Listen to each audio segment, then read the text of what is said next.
warahmatullahi wabarakatuh. Selamat datang pada Tutorial Sistem Pengertian Industri. Pada kali ini kita akan membahas modul terakhir, yaitu modul 8 mengenai elektropneumatik. Sebelumnya kita udah membahas pneumatik murni yang cuma jadi aktuator atau penggeraknya itu digerakin sama udara. Tapi kalau sekarang dia gabungan antara elektrik sama udara. Oke, langsung aja kita ke pembahasannya. Elektropneumatik adalah pengembangan dari pneumatik, di mana media penggerak aktuator menggunakan pneumatik, sedangkan untuk bagian kontrol menggunakan sinyal listrik. Sinyal listrik tersebut dialirkan menuju input seperti saklar atau sensor. Sebagaimana fungsinya, input dapat menjadi penyambung dan pemutus sinyal dari energi listrik ke kumparan pada solenoid valve, yang dapat menimbulkan medan elektromagnetik untuk mengaktifkan katup atau valve sebagai tempat terhubungnya komponen listrik dengan komponen pneumatiknya. Di sini selanjutnya struktur dari komponen elektropneumatik terdiri dari 4 bagian inti, yaitu yang pertama suplai energi, kompresor air sama yang elektrikalnya. Terus ada input elemen, itu bisa macam-macam. Input elemen sama aja kayak PLC, itu ada pas button, sensor, pokoknya pas button, sensor, toggle itu elemen input. Terus processing elemennya itu ada switching logic, solenoid valve, ada pneumatic to electric converter. Terus yang terakhir itu ada aktuator and final control element, itu ada cylinder, motor, directional control valve. Nah, ingat aktuator itu output intinya atau penggeraknya. Nah, selanjutnya saklar adalah komponen dalam rangkaian elektronik yang berfungsi untuk memutuskan atau menyambungkan arus ke beban. Berdasarkan cara kerjanya, saklar terdiri dari 2 jenis, yaitu kalau di saklar di sini di pneumatik dia itu ada 2. Saklar yang biasa itu kayak pas button, tapi di sini ada tambahan hidden switch. Hidden switch itu sama aja kayak selector switch. Jadi ketika 0 dia apa, ketika dia nilai satunya dia bisa jalanin rangkaian lain. Hidden itu sama aja kayak selector switch. Sedangkan berdasarkan jenis kontaknya, saklar terdiri dari 2 jenis, yaitu NO dan NC. Berikut ini pada gambar 8.1 ini struktur organisasi urutan operasi elektropneumatik. Yang pertama kan rangkaian kontrol elektroniknya. Terus solenoid valve. Nah, misalnya nih di rangkaiannya dia ngaktifin solenoid valve. Solenoid valve itu dia bisa nanti ngaktifin katup pengatur arah. Karena katup pengarahnya aktif, silindernya bergerak. Karena silindernya bergerak, dia bisa ngaktifin deteksi sensor. Karena deteksi sensor, dia ngaktifin rangkaian kontrol elektronik lagi. Ngelupin terus kayak gitu. Selanjutnya simbol elektropneumatik. Nah, simbol elektropneumatik langsung dilihat nih. Sebelah kirinya juga langsung ada simbol suplai energi. 8.2 ada netral sama si fasanya. Biasanya menggunakan 24 volt sama kayak PLC 24 volt. Nah ini power supply-nya. Ini 0 atau netralnya, dan ini yang fasanya 24 volt. Nah, sumber 24 volt pada elektropneumatik biasanya terhubung dari output PLC. Nah, makanya tadi dijelasin kan outputnya sama nih sumbernya. Dan pada dasarnya rangkaian yang dibuat pada elektropneumatik adalah rangkaian kontrol konvensional yang dapat diubah menjadi program ladder pada PLC. Nah, perlu diketahui juga, jadi nanti gambar rangkaian ini kalian bisa ubah jadi ladder ke PLC. Nah, tapi kalau rangkaian ini rangkaian konvensionalnya, rangkaian kontrol konvensional. Jadi kalau misalnya mau dirakit secara langsung, itu pure menggunakan kabel. Kalau elektropneumatik, kabel semuanya.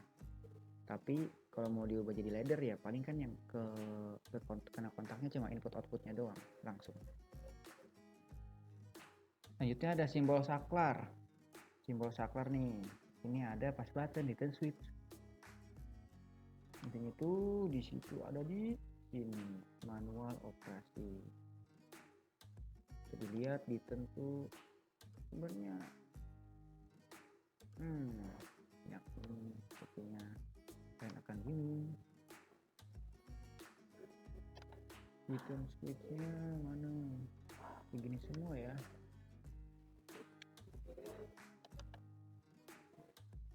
Kayak gini semua itemnya. Intinya itu sama aja sih, prinsipnya kayak selector switch. Kalau di turn lepas button sama ini di sini. Oh iya, ini karena kita menggunakan elektropneumatik jadi nih rangkaiannya gini. Nah di sini kan ada tombolnya, ini ada tombolnya, ini ada tombolnya.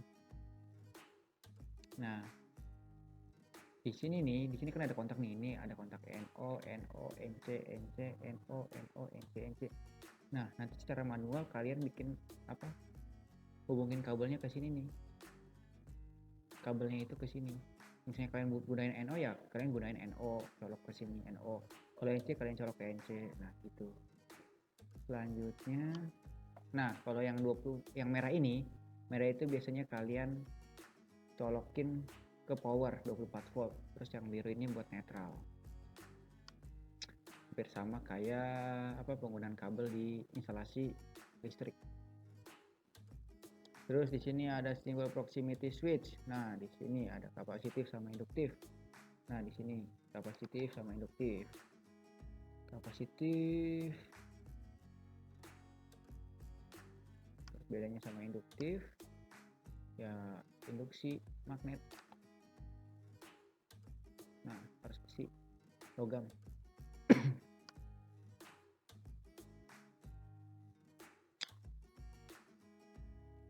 Simbolnya seperti ini, ada 3 input. 3 input tuh kayak yang atas nih fasa, bawah netral, yang satunya ini dia output keluarannya. Selanjutnya itu ada simbol relay. Nah, simbol relay. Ini ada relay di sini tuh kayak, kalau relay ini ibaratnya kayak memori di PLC, kayak output bayangan. Tapi kalau valve solenoid itu sih output yang nyatanya. Output nyatanya. Kalau misalnya kalian hubunginnya ke PLC atau ya biasa kalau ke PLC kalian gunanya ini. Relay ini ibaratnya ini fungsinya buat memori. Terus valve solenoid ini buat output aslinya. Tapi kalau misalnya kalian menggunakan elektropneumatiknya, si relay ini udah pure kayak kontak output aslinya. Bedanya gitu. Kalau elektropneumatik, relay ini bisa jadi output langsung. Tapi kalau pada PLC, relay di sini biasanya digunain mirip banget sama kayak memori atau internal relay. Nah, si valve solve-nya ini, solenoidnya baru itu output aslinya. Terus ada relay time, jadi timernya, terus ada counternya juga. Nah, gitu. Nah, langsung aja kita coba di percobaan pertama. Di percobaan pertama itu ini rangkaiannya A plus amin intinya. Nah, tapi kalau di sini rangkaiannya agak salah ini. Kenapa ya? Salah masukin lagi nih. 8.6 nih. Jadi kita butuh 2 sensor, jadi nanti tambahin A sama B. Terus kontak pemutusnya itu si sensor, bukan si kontak ini. Bukan kontak ini. Jadi pemutusnya itu sensor. Oke, langsung saja dibuat. Kita tetap butuh kompresor, butuh air service unit. Kita gunakan 5/2 valve. Nah, 5/2 nya kita gunakan yang elektrik. Oke, kalau udah kita pakai flow juga. Oke. Kita pakai flow juga, Ctrl R, rotate, di copy paste. Selanjutnya ini dihubungin ke sini, dihubungin ke sini. Kita breakingnya ini.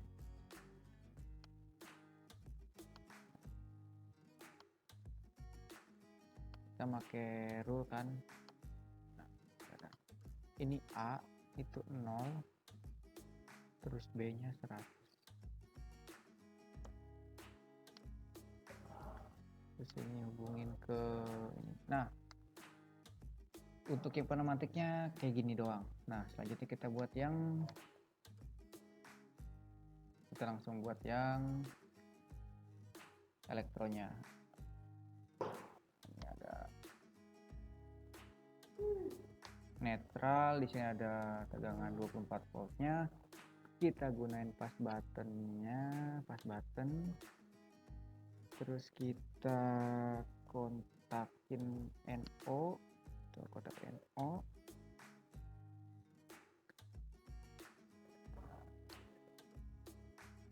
Terus kita butuh kontak NC.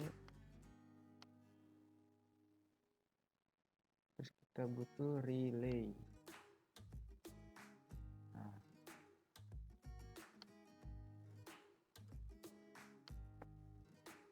jadi ketika pas button ditekan, dia ngaktifin A+. Nah,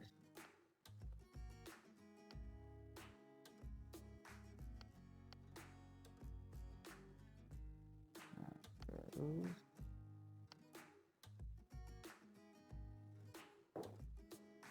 nah, di sini kita alamatnya K1. Ini juga sama, kita latching K1, tapi pemutusnya kita pakai sensor. Pemutusnya itu berarti karena kan nanti ketika ini ditekan, ini maju nih A+. A+ itu kan berarti dia kena sensor B, berarti pemutusnya B. Nah, pemutusnya B atau benar-benar. Selanjutnya, nah karena ini B juga, nah si B ini juga ngaktifin, nanti buat ngaktifin buat mundur. Sama, kita sama gunain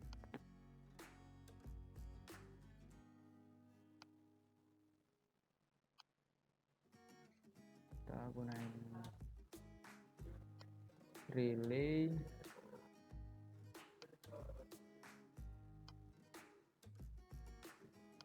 Nah, ini jadi K2, ini K2,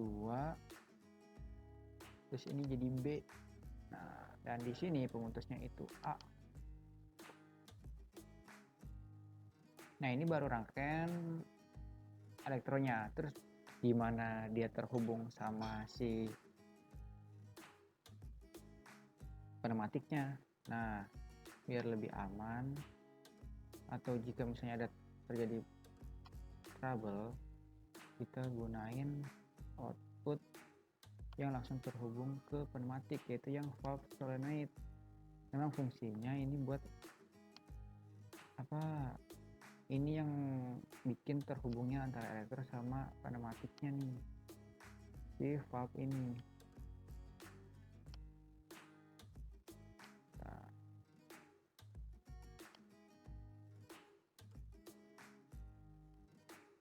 Nah, sama juga ini.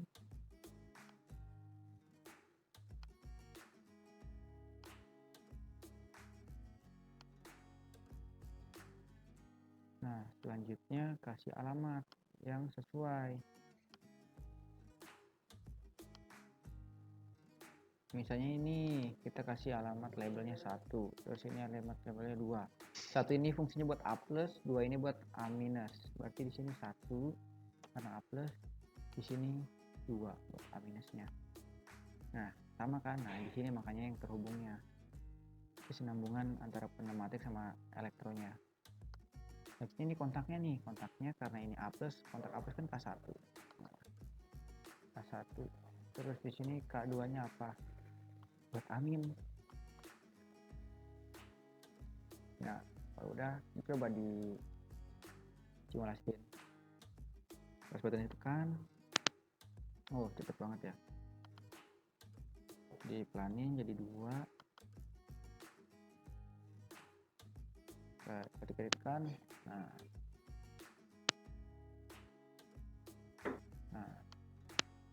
jadi pada percobaan ini kalian udah bisa pahamin rangkaian elektropneumatik secara dasarnya, menggerakkan double acting cylinder, terus cara gimana, terus mengetahui kesinambungan elektrik sama pneumatik itu di mana. Nah, di valve ini. Sebenarnya ini itu milik ini. Kalau secara realnya si ini nih ada di komponen ini, ada di komponen 5/2 ini. Jadi nggak ada bentukan relay, kotak relay realnya lagi. Relaynya itu langsung ini. Oke, kalau udah langsung dibuat percobaan keduanya. Percobaan keduanya itu kita menggunakan rangkaian control cylinder dengan timer. Nah, maaf lagi di sini rangkaiannya kurang pas, jadi langsung dibuat aja sesuai yang saya bikin.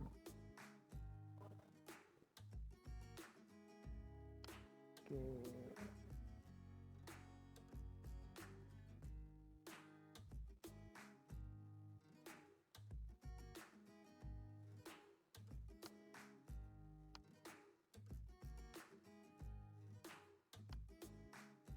Nah, selanjutnya ini ada 3, karena inputnya udah 1 2 berarti ini 3 4.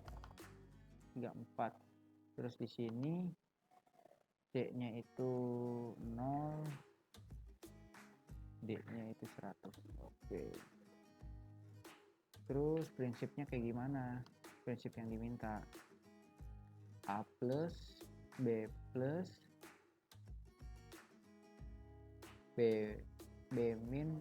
A-. Nah, A+, B+, B-, A-, bener. B+, B+, B-, 5 detik A-, kayak gitu. Berarti pas udah A+, B+, B-, berapa? 5 detik ya, 5 detik baru A-. Cara rangkaiannya gini, langsung aja dilanjutin. Nah, kalau mau bikin rangkaian yang lebih panjang kayak gini, kan ini ada pakai 2 piston atau solenoid ya, solenoid silinder. Nah, caranya itu sama rangkaiannya kayak gini, tapi pemutusnya kontak setelahnya. Berarti kita gunain K2 kan, setelah output ini K2. Nah, setelah itu kita gunain K3 yang di sini. Nah, di sini kita gunain juga kontak.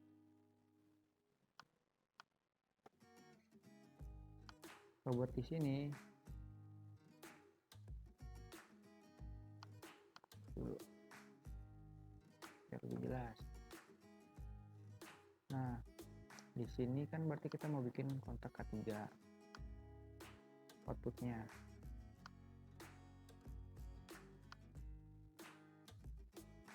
Nah, berarti buat pemutusnya itu butuh K4. Nah, di sini berarti ini K3 kan, ini K3, ini K3.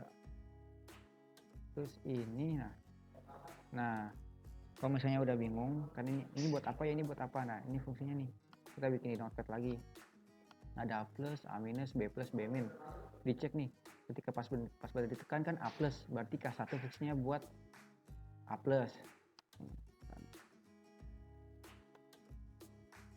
A plus ini buat K1 ini buat A plus. Terus dia kena sensor, kan dia maju nih piston A-nya. A-nya maju kena B, berarti B buat ngaktifin B plus dong kan, A plus B plus. Berarti K2-nya itu B plus. Setelah itu, kalau B plus berarti kan ngaktifin si D ya. B plus ngaktifin D. Berarti nanti di sini butuh D nih.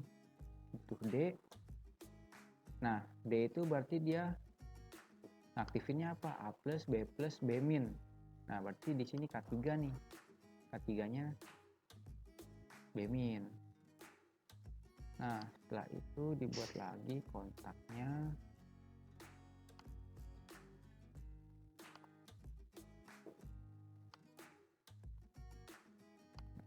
Terus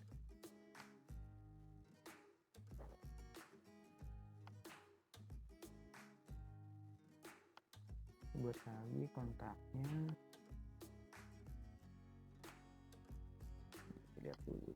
Lihat dulu. Berarti kan K4.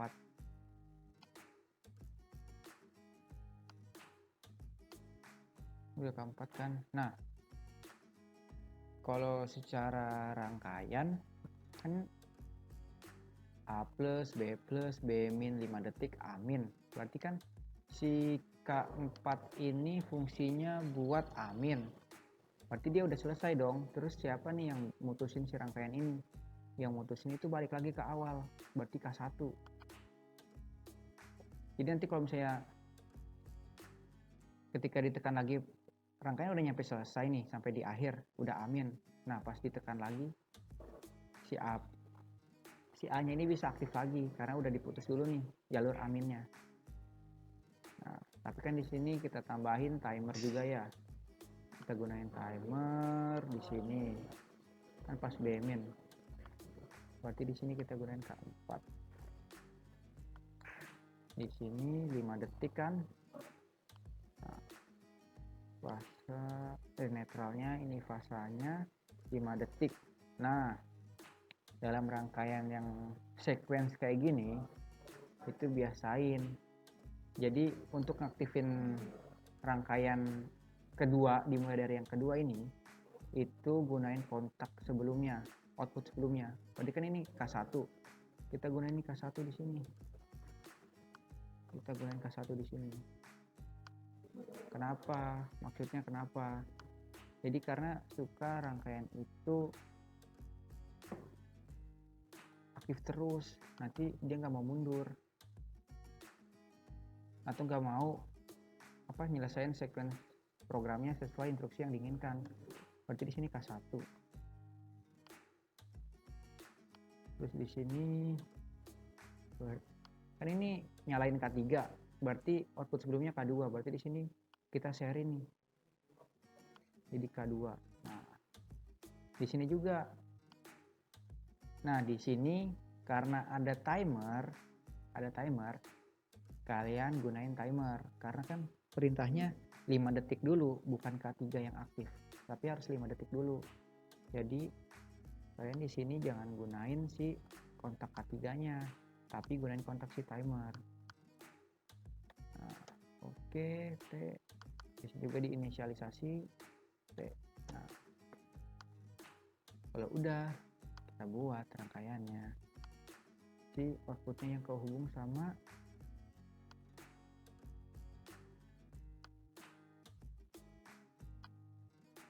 pneumatiknya.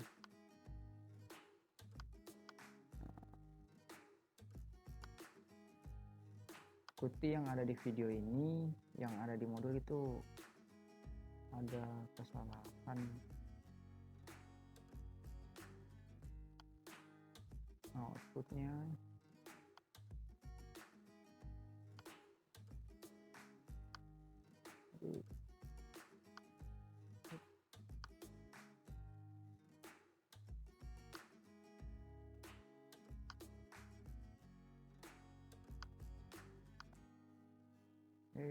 label, nanti dulu labelnya.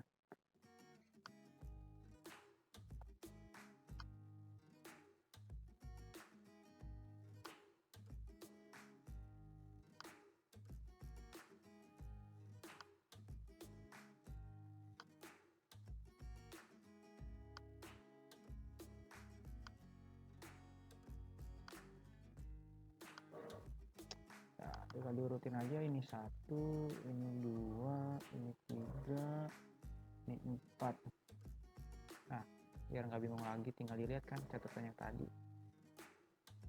A plus itu kan 1, berarti dia kontaknya K1.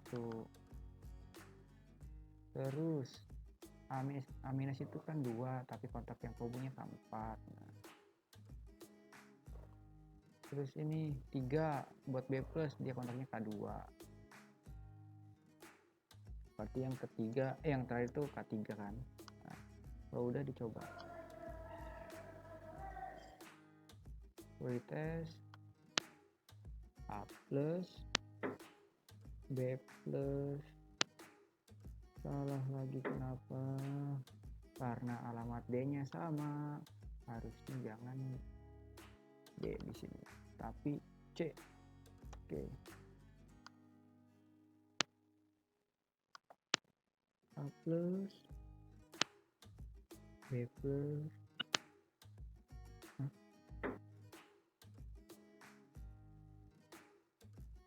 aktifin lagi karena ini kontaknya masih K3. Sorry, perhatiin ya. Ini K3, K4, K4, K3, K3, K2, K2, K1, K1, 2, 3, 4, 1. Nah, 3. Oke. A plus, B plus, B min, 5 detik baru. Amin. Nah, jadi di sini kontaknya jangan pakai K3, tapi yang kontaknya timer, karena nanti kecepatannya kan beda. Dia butuh waktu 5 detik dulu. Kalau timer ini, kalau misalnya kita pakai K3, dia langsung mundur sebelum 5 detik. Terus tadi diperhatiin lagi, karena ini mainnya kopas-kopas sih, nggak diperhatiin kontaknya, makanya tadi sempat gagal. Kenapa ini dipakai C? Ya karena kan sensor yang apa sensor terakhir buat pengaktifan itu di C, karena kan ini terakhir sebelum buat Amin kan B min dia kena C. Nah, makanya dia gunain ini. Tapi kalau misalnya di sini misalnya mau digunain B juga bisa, karena kan kondisi awalnya emang B di sini. Coba diubah ya jadi B.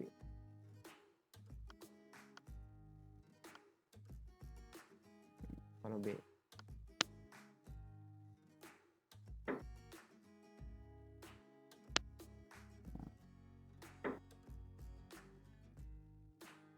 Nah, tapi biar lebih aman, karena kan berurutan, kita gunanya C aja, tapi itu bebas sih. Oke, kalau ini percobaannya udah cukup sampai sekian. Nah, ini ada 2 tugas yang nggak diketahui besok atau besok saat tutorial ditanyakan aja, karena ini agak ribet main pneumatik. Oke, terima kasih, sekian.